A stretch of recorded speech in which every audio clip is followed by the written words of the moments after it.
Hi, my name is Jamila. I am a Master of Forestry student. I'm graduating next year, and today I'm going to talk about beef and the environment, more specifically the beef cattle production system in the US. So a little background, I'm from Kazakhstan originally, and our culture has always been tied to meat production and consumption. So I feel a very deep cultural connection to that topic. And I just came back from cowboying, range riding in Wyoming, where I experienced the industry from within. And I'm gonna write my capstone project about that.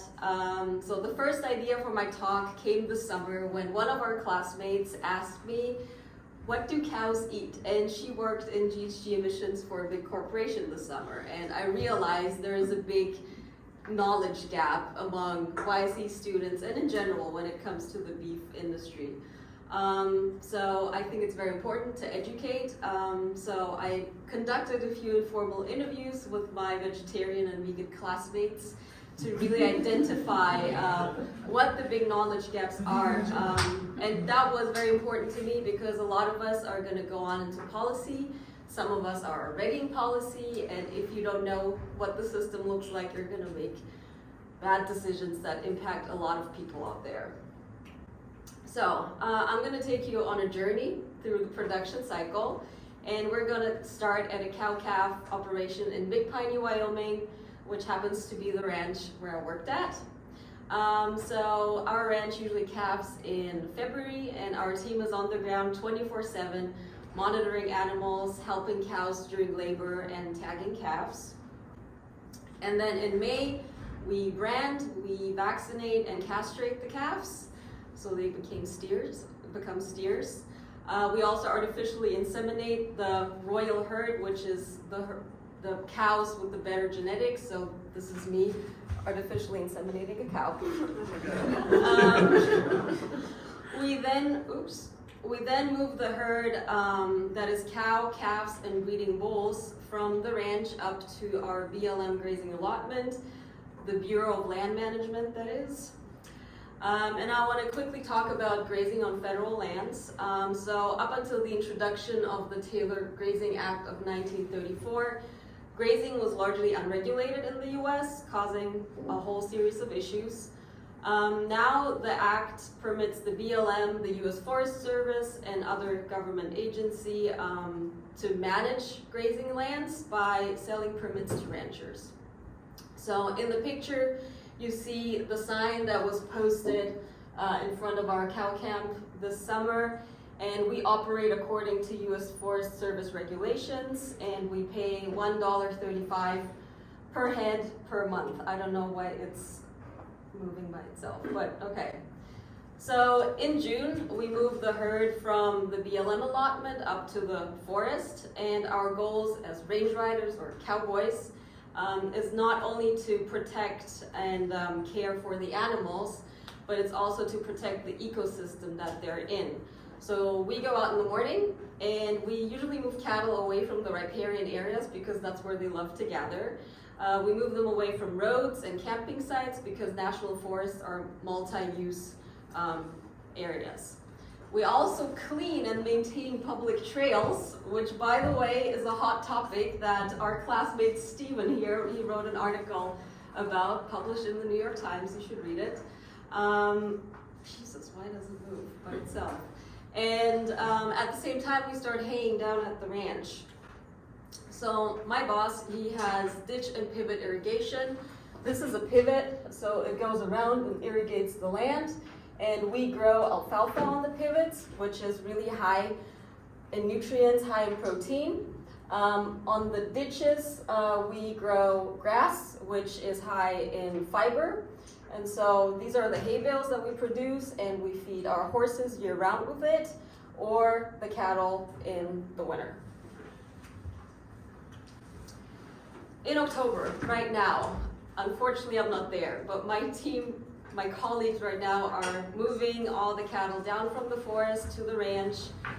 They will be vaccinating the calves.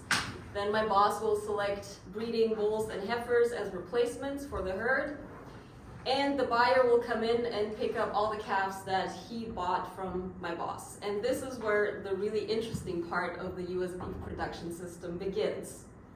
The buyer takes the calves, they're now called feeder calves, to southern Idaho, but it could be anywhere that has a milder climate than Wyoming. And they will be fed mostly grass and dry forage. And the goal is to keep them healthy after weaning them from the mothers, because that's stressful. And this stage is called backgrounding.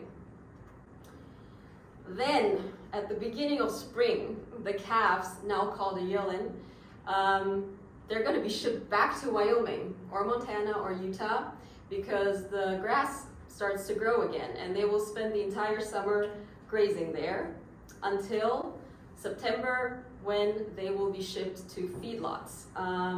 So the yearlings, or stalkers as they're called, are sent out east to Kansas, Nebraska, or Texas. And the goal in a feedlot is to gain as much weight as possible in the shortest amount of time. And the best way to do that is to feed a grain-based diet, most of which is corn. And so at approximately 24 months of age, the steers are going to be slaughtered, usually in plants belonging to the big four major meat packers controlling the US market, which is Tyson, Cargill, JBS, which is actually Brazilian, and National Beef. So this is an overview of the life cycle of a beef steer born in Wyoming. The systems differ a little across the US just because of differences in climate and conditions, but the goal is always to maximize weight while keeping the costs low. And what many people don't realize is that even grain-finished cattle spends most of its life on pasture, on grass. So in this scheme, actually, it's 83% spent on grass, 17%, so the last few months, on grain. You could replace that finishing phase with grass, but then it will take longer for the animal to mature and go to slaughter. So I also want to talk about the differences between the two systems. Cattle are made to digest cellulose. So when they eat grass, cellulose is digested, and one byproduct of that is methane. After about 10 years, methane is converted to CO2, and CO2 is then fixed by plants. And these plants, they also use nutrients from cow dung to grow because it's a natural fertilizer. So this is the biogenic carbon cycle. Now, when you have a feedlot, you essentially create two distinct systems where one system loses nutrients to the other, and that creates an imbalance. So are feedlots the problem? Should we get rid of them? Because that doesn't sound too good. Well, it's not as easy. When we compare production efficiency, feedlots are the clear winner. Cattle gain more weight much faster. In terms of space, obviously, CAFOs are concentrated animal feeding operations. Animals are concentrated in a limited space. So yes, you need much less space for a feedlot than for a pasture. And finally, what everyone loves to talk about, methane. A feedlot-produced beef has much less GHG emissions than grass-fed beef. So your grass-fed beef has a larger carbon footprint than your regular grain-fed beef. In fact, if you think back to that production scheme that I showed, the grazing stage generates 64% of emissions. So that's the largest source of methane emissions in the beef production cycle in the US. And that is because the emissions, they come from enteric fermentation. So the vast majority of them comes from enteric fermentation, which is the process of digesting grass in the rumen. So cattle are not the only ones emitting methane, it's all ruminants. Sheep, giraffes, you name it.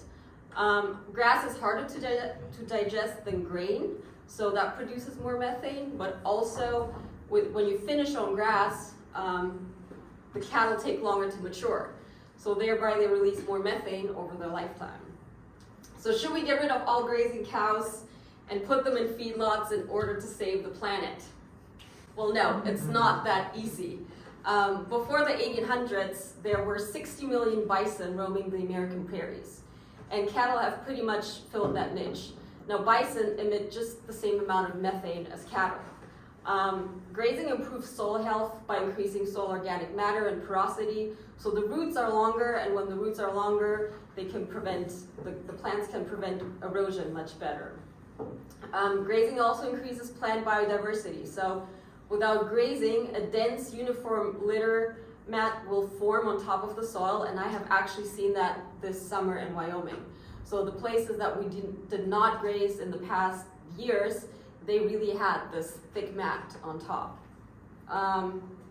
Grazing also can decrease wildfire because the cows, they just reduce the fuel load by grazing, and so they can be used as wildfire mitigators.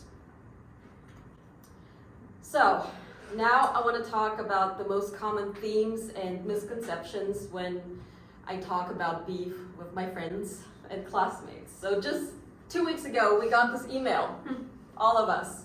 And it talks about how litigation against meat and dairy companies could reduce global methane emissions. And what bothers me the most when talking about methane is that we generally only show anthropogenic emissions, leaving out natural sources. So, wetlands are by far the biggest source of methane emissions. Should we get rid of wetlands? No, of course not. But that's the same way I think about cattle. Wild bison would have been categorized as natural emissions. Cattle are not. I also hear that not eating meat or reducing its consumption will save the planet. Will it though? Cattle represent only 2% of all US greenhouse gas emissions, and out of the 2%, the biggest source are cows grazing on rangelands. It's not the CAFOs, it's just the cows out on the grass. Just food for thought. So I also hear that beef production causes bad land use change and deforestation. Yes, very true in Brazil. Forests are being slashed and burned to create pastures, but quite the opposite is true in the US. So I use the example of the Summers family in Wyoming. They put their land in a conservation easement and thereby really preserving these open spaces for wildlife, for the community even. So it really is beneficial to the US to support ranches, big ranches. Now, the US still has a part in the deforestation of the Amazon rainforest by importing beef from Brazil. And understandably, US ranchers are not too happy about it because they protect their own market, but imports have been soaring. And cattle tallow is one of the reasons for this trend, because renewable diesel made from tallow gets higher tax credit, for example, in California. Like tallow, that's the fat. Another reason beef is imported is the American hunger for hamburgers. You consume 45% of meat that you consume is ground beef, is hamburgers. And that requires beef trimmings. So while the US is producing a lot of beef, you can only have so many beef trimmings. So you have to import the rest from Australia, Uruguay, and Brazil. So I also hear that we should grow food for humans instead of cows. Well, if you look again at the lifetime diet of grain-finished cattle, 11% is grain, so that could be used by humans. The rest is inedible for humans. A lot of industry byproducts, even from biofuels, the DDGS, maybe you saw it in the graph before, like a few slides before that, that's all from the biofuels industry. When we look at pastures, more specifically, so 67% of agricultural land in the world is marginal. Marginal land is also known as pasture land or grassland. It's not able to grow food for people to consume. And by grazing cattle on that unproductive land, we make it productive. Where I work this summer, you cannot grow anything. It's just grasslands, and the only thing you can do is have cattle graze there. And I cannot talk about US beef production without talking about corn. America's cornundrum. Very corny, double pun intended. The United States is the largest producer, consumer, and exporter of corn in the world.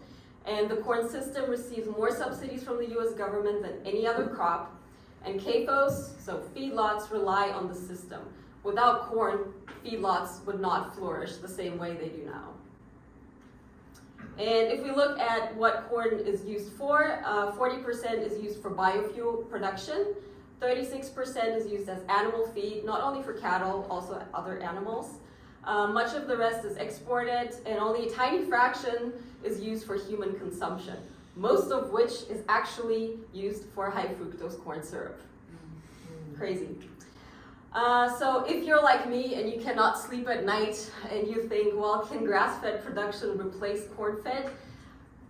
That's a complex question, and I wish people looked more into that because I think it's so crucial to America and just the entire system, not only beef production.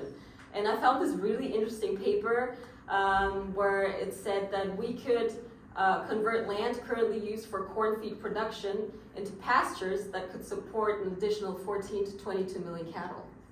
So that's quite interesting.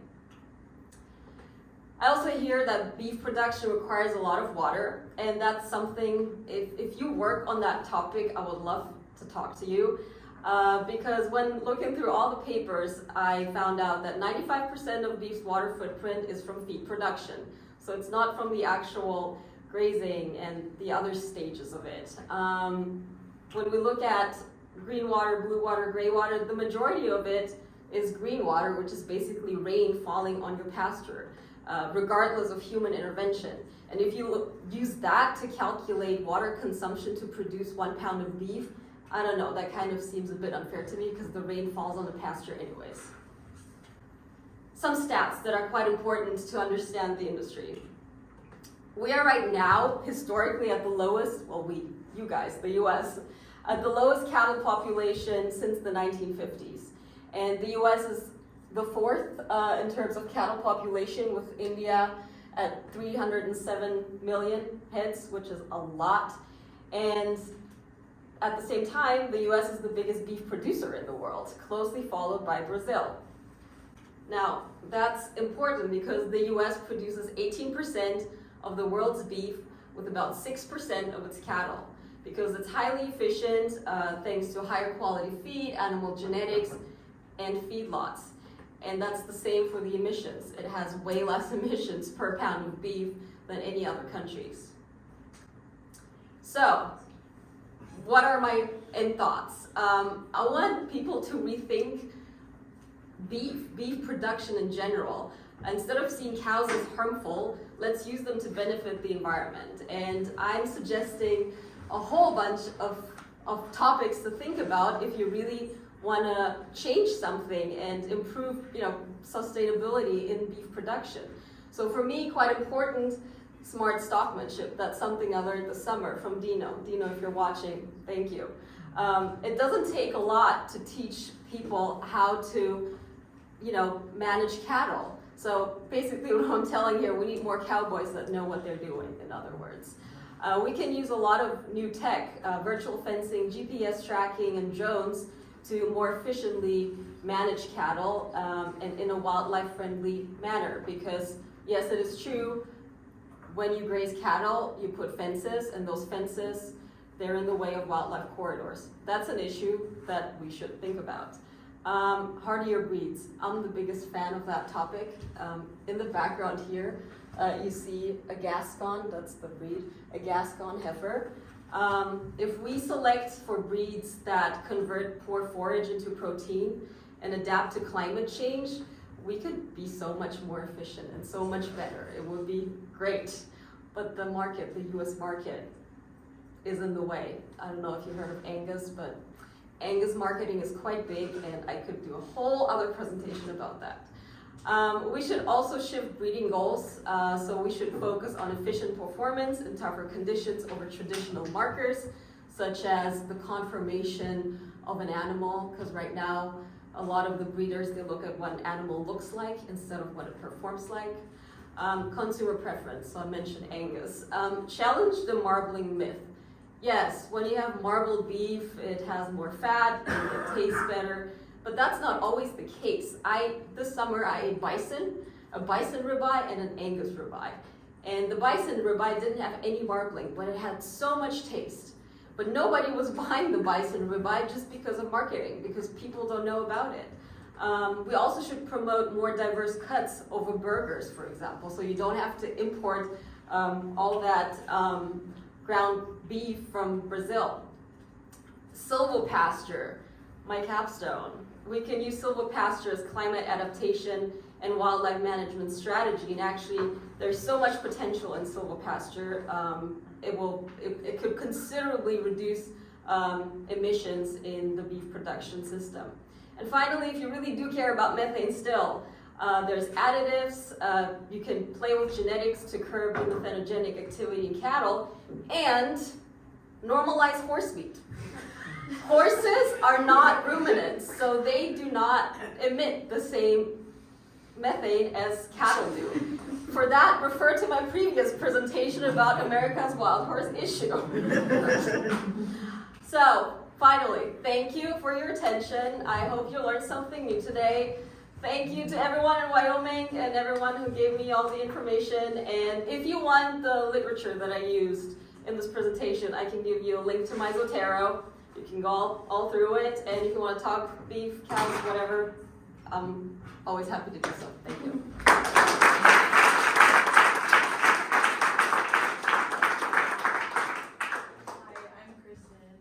I'm an MESC first year studying methane emissions Cool. from manure, hopefully Cool. applied to like pasture lands versus nitrogen fertilizers. But curious if like your GHG emissions was like a life cycle assessment of those two cows and like including manure and the outputs of cow. You mean cattle in as well? here? Like, wait. No. Here. Yeah, Here? exactly. The last like that. I can pull up the paper that Or this- examined that. Yeah. It was, I think it was purely enteric, so it wasn't the life cycle. Okay. It was just enteric. That's why I wrote enteric methane emissions. Yeah. But that's the thing. You cannot generalize it. Like, you really have to talk about, like, as you know, there's different sources of it. But this one is purely enteric, whatever comes out from the belching. Do you know anything about the differences in the like kind of LCA of the whole extensive versus? Yeah. Well, if you look at it, so if you do grass-fed, if you have grass-finished beef, you go to the store and get grass-finished beef. Instead of being in a feedlot here, you would be on a pasture. Yeah. But other than that, everything else stays the same. Yeah. So you still have the whole shipping them back and forth, which to me, that's something I learned this summer, and I find that's so crazy. And that's only possible because of the corn subsidies and everything, because it's just so much cheaper to feed them here. In Kazakhstan, where I'm from, the calf is born, and it spends the whole life until slaughter in the same spot grazing. And yes, it may take longer, but also our market doesn't demand the steaks that you guys demand. Actually, fun fact, the size of steaks increased in the past decades. And so the size of animals increased over the past. Why? Why? I just don't get it. Like, you could be so much more efficient if you just changed consumer preference. Yeah. I think I just wanted to bring up that like methane emissions and nitrous oxide emissions from the feedlot manure that is all compiled together. Yeah. Will be a lot more than like when they're grazing and just pooping in the field. So this is actually generally like general US beef production, and so still enteric fermentation, that's the major origin of methane, even if you take into consideration manure and other stuff. So even transport, I always thought transport is a big part of it, and it's actually not. It's the fermentation process that is the biggest contributor to it. So putting cows on grass is going to cause more enteric methane emissions, and I know that's not something people want to hear. That's not something I wanted to hear, because I was always saying, oh, feedlots, I hate feedlots. But in terms of GHG emissions, they're just better. Yeah? What about things like nitrate leaching into water sources and other Feedlots, mostly. Yeah, you have a lot of that in feedlots, I would say. I didn't really look into nitrate leaching that much, but that is much more common in intensive production systems. So where I was at this summer, you don't really have any of that. Well, Yes. a lot of the nitrate leaching is from the corn that they're growing. defeat happens there. Yeah. Yes, Jeremy? Yes, my name is Jeremy. I'm a second year. I really like hamburgers. I don't put cheese on my hamburgers, just lettuce and tomato and mustard. I'm wondering why can't hamburgers be made from things that aren't trimmings? Like, why do they have to be made? It's just the way the industry's, because you have a cow, and then the cow is being processed into the several cuts, and now we come back to market preference. And you can, like, the ribeye is a certain cut, and you can only make so many ribeyes out of a cow. And beef trimmings, that's kind of the rest that stays. Hamburgers are cheaper than a ribeye, and so of course Tyson or whoever, they want to sell as much expensive cuts as they can, which again, don't be fooled. It's not always the expensive cuts that are the good ones. That cut that I showed here, chuck roast, that's the cheapest cut you get on the US market. It's, I think I always get that, it's like $5 per pound or something, and it has a lot of fat. It has marbling, and this is so much cheaper than if you go get a tomahawk steak. So that's why they use trimmings for hamburgers, because it's cheaper, it's the rest. They want to use the other stuff to sell it really expensively. And does all that other stuff get sold usually too? Or Yeah, is but there there's just a lot of waste? yes, but there's a lot of waste in the US. I think 20% is being wasted, which is another point where you can really, really work on. Like, the waste is just insane. I'm not a fan of that. But yeah, I think if I'm not wrong, 20% of beef products get wasted in the US. Go ahead, Samuel. Hi, thanks for Yeah. the help. I'm just interested in why does the methane emission differ between if you put it on the grassland or the feedlot? Why the what? Why the methane emission will be different? Is it because of the biomes in your stomach? So it's two things. So the methane is produced because the cattle, or ruminants in general, they digest the grass, and then a byproduct is methane. When you have grass has a lot of fiber, roughage, so that takes much more to digest. So we all know what happens when we eat beans, right? So it's the same. When you eat a high energy diet like corn and concentrates, it just goes like right through. Like, you don't even have to digest it that much, because it's not pre-digested, but it's like it goes quicker. So it's less methane. That's one point. The second point is when you finish cattle on grass, they live longer until they get slaughtered. And so over the lifetime, they will just belch out more methane, like if you add it up, because they have more days that they are belching out methane. So there's two parts to it. Other questions? All right, what do we think both are?